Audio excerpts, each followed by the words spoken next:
चीजें खुद ब खुद नहीं होती, भगवान आपको साइन जरूर देंगे, जैसे कि मुझे ये साइन दी गई थी, पर उसके बाद या उस साइन तक पहुंचने के लिए भी मैंने कितनी मेहनत की, कितनी जद्दोजहद की। वो तो मैं ऑफिस के बाद ऑडिशंस के लिए जाती थी, जरूर। मतलब मैं सुबह से लेकर शाम तक काम करती थी, फिर टेढ़ा मेढ़ा मेकअप जो आता था लगाकर मैं पहुंच जाती थी हर ऑडिशन पे, एड वैड की मुझे कहीं से पता चलता था। करेक्ट। तो मुझे किसी ने मदद नहीं की है, मैं किसी को इस चीज का क्रेडिट कभी नहीं दूंगी। My parents, I mean yes, I was struggling, but it's not like I was struggling in a train. By God's grace, I could afford rickshaw money. Sometimes I would get my dad's car. So you're never one person, you're made up because of a lot of people. Luck is a factor, but luck meets you when your hard work is to the mark. I understand what you are saying basically कि ठीक है हमारी calling है, हमारा purpose है, लेकिन उसके लिए मेहनत तो करनी पड़ती है। बिना मेहनत के तो कुछ नहीं होगा। इफ यू थिंक कि अपने आप सब चीजें हो जाएंगी, तो अपने आप चीजें नहीं हो, इसके लिए बहुत ज्यादा मेहनत, शिद्दत और तपस्या आपने की है। Yes, सही। सो और नाइस। बहुत करनी है। बहुत करनी भी है, वो तो चलती रहेगी मुझे लगता है। But very very interesting things that you talked about. कहीं ना कहीं रिद्धिमा अपने बनाए हुए चक्रों में फंस जाती हैं बीच बीच में। इतने थॉट्स होते हैं ना दिमाग में कभी कभार कि वो सब जंबल अप हो जाते हैं। I deal with a lot of anxiety. I've told you about it. Um, and the days I'm very anxious, it's very difficult for me to focus on one particular thing. So my brain is like on a loop.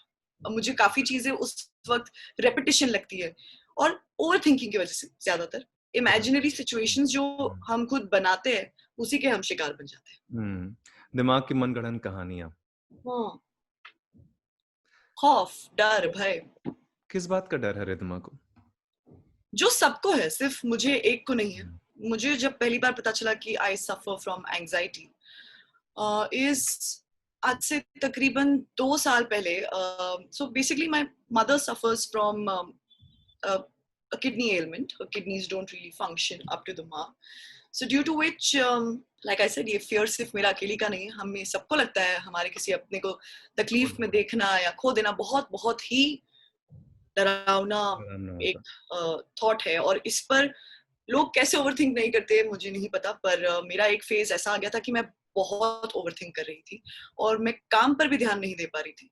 और मुझे एक one day I think I call it a panic attack, अगर मैं उसके symptoms देखूं तो। I really felt like I couldn't breathe, you know. I was in my room and मतलब जहाँ पर मैं शूट करी थी, मेरे ग्रीन रूम में थी मैं। And by the end of it, like I think about it, I still feel it. You know how I couldn't breathe. I started sweating in a full AC room, thinking कि अब क्या होगा, कैसे होगा next. You know, किसी का दर्द तो हम नहीं ले सकते, भले वो हमारी खुद की माँ क्यों ना हो। और अपनी माँ को उस तरीके से देखना is very very very difficult. मैं अपने दुश्मन पे भी कभी ना चाहूँ कि ऐसा दिन किसी पे आए। तब I started researching about, you know, what does a panic attack mean? What does anxiety do to you? How do you get out of it? Mom के बहुत क्लोज हो? बहुत। मॉम के बिना जिंदगी अधूरी महसूस होती है। बिल्कुल बिल्कुल, सिर्फ मेरे लिए नहीं है, I'm sure सबके लिए। Over a period of time could you come out of it? क्योंकि ये तो डर Yes. हमेशा रहेगा। No, I'm a lot better. And plus ये लॉकडाउन में एक बहुत ही पॉजिटिव चीज ये हुई है कि I could spend so much Spend time with time my with mom. them. You know, I've just set a routine for her, which I could have never done when I was shooting. I had to completely leave her in the hands of a caregiver, or you know, now I don't have to do that. I'm standing on everyone's head, getting things done for my mother like the way it should be. It's a cycle. Life is a cycle. My mother has taken such great care of me as a kid. कहते हैं ना कि हमें खाना भी नहीं आता था, उन्होंने सिखाया है। आज वो वक्त घूम कर आता है कि हम अपने पेरेंट्स को, मतलब मैं अपनी मम्मी को कितना डांटती हूँ, मुझे कभी कभार लगती है कि वो बहुत ही पुअर ईटर हो गई है उनकी एलिमेंट की वजह से, तो वो खाना बहुत कम खाती है जो उनके लिए सही नहीं है। तो मैं उनके साथ डाइनिंग टेबल पे बैठती हूँ, मैं अपना खाने से ज्यादा हमेशा उनको देख रही हूँ। फिर बाद में वो परेशान होती है मेरे साथ खाने में, वो बोलती अब तू बैठती है ना मेरे साथ तो मुझे बड़ी तकलीफ होती है, मैं खा ही नहीं सकती मुझे जो खाना है, क्योंकि मैं ये नहीं खाने देती, ये खाओ, इतना कम क्यों खाया, तो ऐसा हो जाता है। But in March we had a very big health scare when it came to mom, and that is when the lockdown had just taken place. And actually मैं आपको बता रही हूँ हिमांशु, हॉस्पिटल्स को भी समझ नहीं आ रहा था कि क्या करे क्या ना करे। हमारे जो मेन नेफ्रोलॉजिस्ट है वो खुद क्वारंटीन होना पड़ा था उन्हें, तो हम मतलब एकदम ही हैपहैजर्ड हो गए थे कि कैसे करें। और मेरी मम्मी उस वक्त काफी क्रिटिकल हो चुकी थी, तो पहली बार जिंदगी में इमोशनल ईटिंग क्या होती है वो मैंने महसूस की, जिसे कहते हैं कि बस खाते रहना, टेंशन हो तो खाओ, रोना आ रहा है तो खाओ। I started doing that. You know, I am a person who must not have ever gained weight.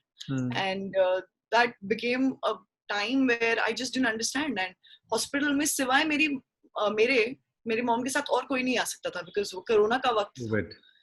वो एक तरीके से उनको इतना सफर करते देख जो मानसिक स्ट्रेस मुझ पे आ गया, it was very very tough for me to get out of it. But you know, उनकी स्ट्रेंथ देखकर ही आज मुझ में वो स्ट्रेंथ है। एंग्शियसनेस बहुत ज्यादा हो जाती है आई थिंक मॉम को लेकर, उस वक्त बहुत ज्यादा होती है, but I bounce back, I come out of it. Okay, मामा ठीक है अभी? बहुत अच्छे हैं, बहुत अच्छे, that's wonderful, that's good, is okay, that's wonderful. किसी और बात को लेकर भी कभी एंजाइटी होती है या सिर्फ मॉम को लेकर ही होती है? नहीं, ऑफ कोर्स होती है, काम को लेकर होती है। हर एक वर्किंग इंसान को जैसे काम को लेकर स्ट्रेस होता है, बिल्कुल मुझे भी होता है। और specially at a time like this now, you know, when life is so uncertain, we don't know what is going to happen next. मेरे काफी सारे projects जो होने वाले थे before the lockdown kind of stalled. Some are happening, some I don't know if they're happening. So एक चीज सीखी है लाइफ में कि uncertain times तो होने, planning करके कोई फायदा नहीं है। God above you has a plan for you. So like just relax. जितना मेरा एक्सपीरियंस है लाइफ का, मुझे ऐसा लगता है कि आपके पास काम की कमी नहीं होगी, तो वो तो आप छोड़ दो सोचना। God willing. अभी तो अच्छे काम के इंतजार में हम भी। हाँ, वो हो सकता है कि हम बाइफर्केशन करते रहें, मतलब हमें क्या चाहिए, हमें क्या नहीं चाहिए, क्योंकि अक्सर क्या होता है, हमें कुछ और चाहिए होता है, हमें कुछ और मिलता है। This is our life. ये बात तो सही। लेकिन काम की कमी आपके पास कभी नहीं होगी, काम जो आ रहा है आपके पास, क्योंकि यू आर, देखो कि जिसकी जिंदगी का पर्पस ही वो है, उसके पास वो चीज ना आए, ऐसा तो कभी हो नहीं सकता। है ना? जैसे मैंने अम्मू को देखा है, मतलब हम लोग जी सिने स्टार्स की खोज से आए थे 2004 में, जहाँ पे सब सारे आर्टिस्ट आज की डेट में काम कर रहे हैं। मैंने बहुतों को देखा है इस दौरान, मैं खुद बहुत कई महीनों कई साल काम नहीं कर पाया, नहीं किया, अपनी कुछ चीजों की वजह से, अपनी बेवकूफियां गलतियों की वजह से, और लेकिन उसके पास मैंने हमेशा काम देखा है। मतलब 17 साल में मुझे नहीं लगता कि शायद वो एक महीना भी कभी घर बैठी हो 17 सालों में। मतलब चाहे वो एंकरिंग हो, चाहे वो टीवी शोज हो, चाहे वो परफॉर्मेंसेज हो, चाहे वो डांस शोज हो, चाहे वो फिल्में हो, चाहे वो मराठी हो, चाहे वो कुछ भी हो, she has never sat home because somebody who is meant and destined to be an actor is aligned with her purpose. उसके पास काम की कमी कैसे हो सकती है? हाँ, आप चूज करना चाहो वो अलग चीज है कि आपको ये नहीं करना और वो नहीं करना, so she usually does not make any choices, that's a different ball game.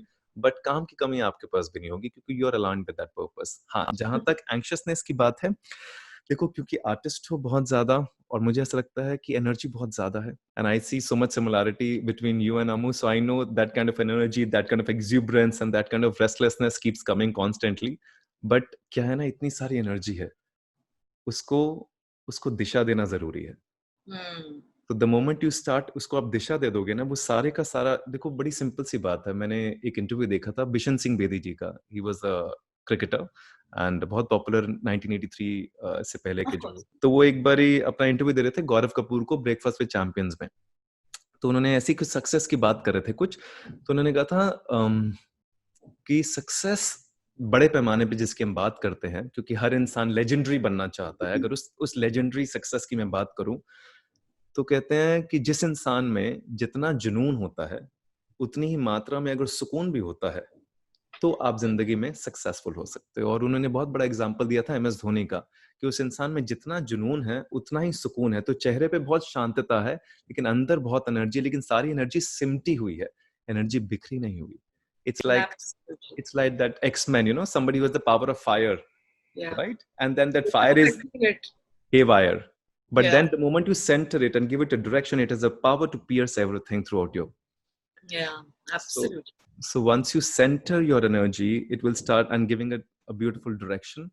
That is such a great advice. I think that's exactly what I need to do. मैं जो ऐसे मेरे जो thoughts बिखरे हुए हैं, they'll all come together if I लिख लिया करो, अगर लिख सकते हो तो। I don't know लिखने की आदत है कि नहीं, लेकिन जब से फोन फोन के चक्कर में अगर लिख सकते हो, भी बदल गई है मेरी Himanshu, I swear I'm not kidding. मेरी handwriting बदल गई। You can write it in your phone, in the notes, because मुझे लिखना अच्छा लगता है। Sorry? मुझे लिखना अच्छा लगता है। हाँ, so because artist हो तो creativity अंदर बहुत ज्यादा है, एनर्जी बहुत ज्यादा है। So I think उस एनर्जी को, या तो देखो एक और चीज, I think as a friend I will tell you, because you're an artist, you have a power to destroy yourself as well. So be very careful. Wow, that is such a powerful statement. See, it's true. One So can do that. या 100%. सो मैंने ये भी देखा है अपनी जिंदगी में कि you have the power to destroy yourself, so make sure you don't go down that path. होता क्या है, क्योंकि आर्टिस्ट को क्रिएटिविटी अंदर बहुत ज्यादा है, इमोशनल अपहीवल बहुत ज्यादा है. बिल्कुल. कहीं ना कहीं जब चीजें बिखरेंगी तो कहीं ना कहीं गलत दिशा में चली जाएंगी, तो you have the power to destroy. Self destruction जिसे कहते हैं वो हो सकती है. Absolutely. तो बहुत ध्यान देना इन सब चीजों में. कॉलेज में भी अगर मुझे कुछ भी तकलीफ होती थी तो मैं हमेशा मेरी बहन को पहले कॉल करती थी कि वो कहते हैं ना, दौलत तो सब कमा लेते हैं, शोहरत बहुत ही कम कमा पाते. किसी के साथ रह के भी अकेलापन महसूस होता है, और वो सबसे खराब तरीके का अकेलापन है. एंड स्पेशली एक्टर्स में तो ये बड़ा ही होता है, डिसइल्यूजन फेज आता है. हमें लगता है कि हम क्या करने के काबिल है, लायक है, और हम क्या कर रहे हैं.